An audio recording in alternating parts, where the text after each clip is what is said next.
yesterday was a team that's some mistakes and some errors from players that aren't good enough, like Onana, but it was just a team that doesn't have the complete total package to play that way. So we need players like this that potentially can. So yeah, I'm happy with it.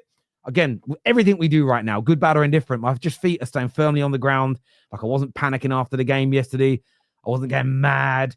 I did want to ask you all quickly, what did you make of Amorim's comments after the game that, and I will put it all in context here. He said that he is failing. He said that he's getting worse results than Ten Hag. And he said that we are the worst Man United team in history. So a lot of people are saying he shouldn't talk about his players that way. But he's being very honest and saying that we're not getting it right at the moment. We need to ride through this. We've got to go and get some victories. What did you make of his assessment that currently this is the worst Man United team in the history of the club? Is that a good thing for him to say, that ownership, or should he be keeping that to himself? I think it's a terrible thing to say, personally. I think that sends out a terrible message to his players straight away. But as a Man United fan, if I were one, I'd be more concerned with the fact that he said that he knows his system isn't working, but he's not going to change, because he just reminds me of Ange Postecoglou. And I just think, wow, this guy already is giving me Ange vibes. He's done well in Sporting when he's got the best team in the league, but coming to the Premier League, it's a lot more competitive. It's a lot more difficult. And to say that he wants to stick with his philosophy regardless sends alarm bells to me far more than anything else that he said. I don't think it's alarm bells, though, okay? I think all you're pointing out is just these managers have arrogance and they have ego to believe in themselves. I don't think that part of what Amorim said was anything wrong. He's doubling down on the fact that I'm going to play my way, because he's letting the board know that this is a project and I'm trying to build for the future. This isn't for now. So if you want, I'm not being funny, he probably would have told the board, if you guys want someone to fix us right now, I'm not going to be the guy, because he wouldn't have left his job at Sporting if that was the case. If he thought he had to come in and get a tune out of these players instantly, I don't think he would have took the job on. They would have known. You're right, George, because he wouldn't have even said comments like that if that was what he thought they were bringing him to do. He's obviously had the conversation with the board where he's confident enough to let them know that the squad's not in a position for me to do much better. But I do acknowledge that I am at fault for where we're at right now, because he's just being accountable as any man would. He's been in charge for the last 2-3 months, and your performances have been shocking. But I think for me, I look at it and it just sends a message to these players, a lot of them, that your time is counting, your days are numbered. If you don't fix up, you're on the chopping block. I'd love if as a fan, if my manager at this point would come out and just take some accountability on some of these players and say, look, our senior players aren't showing up and they're not doing good enough to get the young boys through. I'd love if my manager addressed that. But George, do you know what it is? Yeah, do you know what it is about the comments for me? Like, I feel the answer to it is really we don't know. Like, he's basically tried to throw something out there to get a reaction from his players.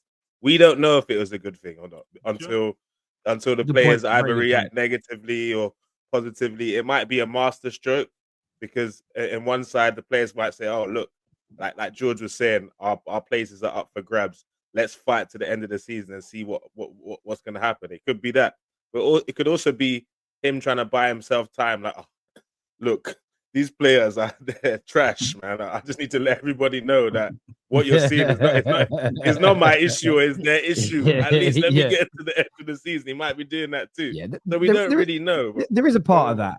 I think there is a part of that. And some people will say, Terry, you call out Jose for doing this. Look, Jose kicked off that Anthony Martial was at the birth of his baby.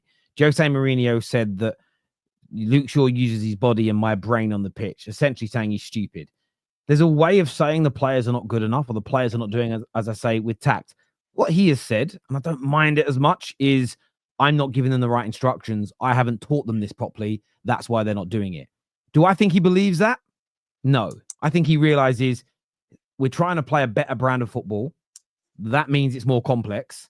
And some of these players just don't have the IQ and or the ability to do it. It's as simple as that. And there are a lot of United fans out there like, we should have just stuck to the same basics principle that we were trying to do under the last few managers and play that way. And the problem is, I still think Amorim is right. Whether Amorim is the right head coach or not, what he has said is correct. And that's, if we just continue doing the same that we did under Ten Hag and the same that we did under Ollie, in 18 months, 2 years, we're back to where we were again. We have to try and build something. And the only thing I would say to the UK, and listen, you're entitled to think what you do. As you and I have said, I don't think Ange is necessarily the problem Spurs. What they haven't done for him is built him a squad that can play his brand of football with injuries, home and away, and consistently. What I'm hopeful of at Man United, and it is hope, I've got to wait and see, is that we do bring in the players that mean his system will work. Our track record of landing good quality players it's been very good. The only thing we've missed out on in the last 11 years is we've not had a set way of playing. There's never been a particular profile of player we've gone for. So we've always ended up with these horrible kind of Frankenstein squads. And that's what we need to get away from. But look, I do agree with what he said, though. Right or wrong, I agree with him. It is, in my lifetime, the worst Man United team that I started supporting United in the late 80s. We weren't very good then, but I don't remember the games week in, week out like I do now as an adult. It is horrendous, and we were very, very poor yesterday. As I've already said, I think the lack of power and penetration and speed on the pitch was a huge issue. And I think when we're away at Arsenal, City, Liverpool, we're a bit deeper. We're more compact. So the idea he doesn't change his tactics, I do disagree with, because he played different yesterday to away at Arsenal before the red card, of course. Therefore, there is a difference in how he plays. And I think when we're more compact and we can absorb and then spring on the counter, we do okay. Trying to open up and be more expansive. What's that famous meme? I don't think you got the facilities for that, big man. That's our squad. And most of you would agree our squad isn't at that level. And that's why on that. Under Rude. Sorry, mate, go on. I was going to ask you a question. You see, in the summertime, what do you rate your window? Like, hindsight's lucrative. What do you rate your window in the summertime? Like, what would you rate it? What would you rate it back then? Back then, would you rate it? I remember what I gave it. Go back and check what you said. So I'd rather you just say. Yeah, I don't remember what I said. What I said. So for me, I said it wasn't as good. What I would say now, whatever I gave it, let's just be really conservative and say I gave it an 8. It was probably not an 8 I gave, but let's say I gave it an 8. I'd probably rate it a 5 now. If I gave it a 7, I'd give it a 4 now. So I'm just saying, I don't know. I don't remember what I gave. Whatever it was. So you're basically saying that, in your opinion, you overestimate your summer. Is that a fair statement to make? Yes and no. I said, so that's there's a follow-up question to this. That's why I'm asking you. Yeah. So I'll say no. Do your follow-up question and I'll answer the whole thing together. That'll be easier, Ches. Calm. My follow-up question was going to be, so the general consensus in the summer was, in general, that United summer was better in terms of you sold more players for more money, stuff you haven't done in the past. You addressed some areas which needed addressing, like Ugarte, for example, which you chased basically the whole summer. Mm-hmm. And that the only disappointing thing is that you didn't sack the manager. But at the time, a lot of United fans didn't mind the fact you kept him as long as you bought players for what Eric Ten Hag was trying to do. Turns out, which everyone kind of knew, which rivals kind of banned you for, keeping Eric Ten Hag was the wrong choice, and that the players actually aren't as good as we all thought.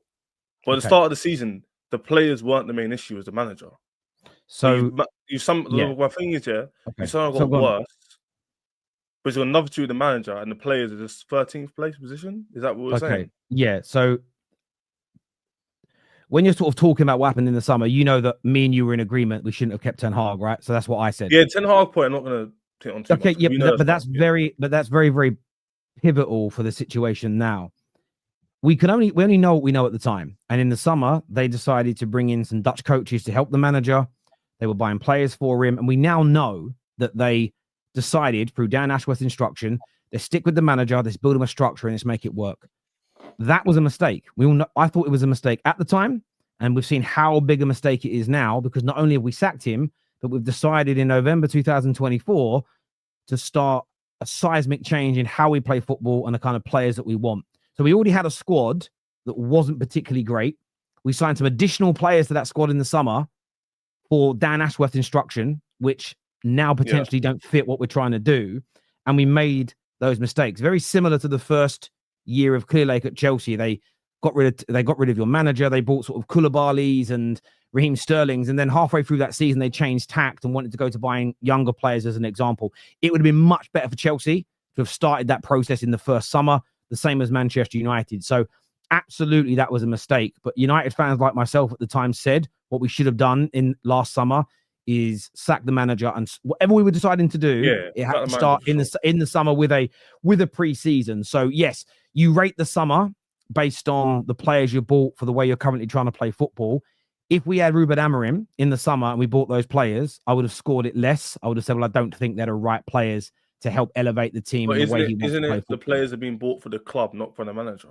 Some certainly have been. So you could look at Ugarte. I think you look at Lenny Yoro. They're players, and Ugarte's been pretty good as he's grown into the team since he's been there. Lenny Yoro's only just started playing. When you look at them, I think they're club players. Xerxes, the jury's still out on him. I know he had a very good cameo when he came on against Southampton, but for me, he very much felt like a signing to help Ten Hag's way of playing football. Yeah, fair enough. And again, we only know what we're being told and what we're being briefed in the summer. Hindsight's then very, very lucrative. And, we've all experienced that with our clubs, but we certainly I've called it out.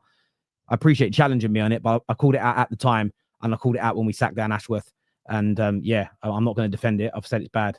I've already called it out. Yeah, I'm just saying, it's just like 13th place is like, it's just kind of strange how, not you specifically, but it's generally accepted that apparently Man United squad is 13th position. And I'm not. No, I wouldn't. The reason why I know this, right? The reason why I know this, I don't think it is though. Cheers, but I don't think it is. I don't think it is. Where do you think you could be then? If you I don't think the squad is the 13th worst in the league, but this is what you're missing. I don't think either. But this is what you're missing, Ches, is that if we would have kept Rude and played the 4-3-3 or a 4-2-3-1, compact counter-attack for the rest of the season, we'd probably finish somewhere between 9th and 6th, because those players can play like that, nothing overly expansive, but never going to create the style of football that's ever going to make you champions of England.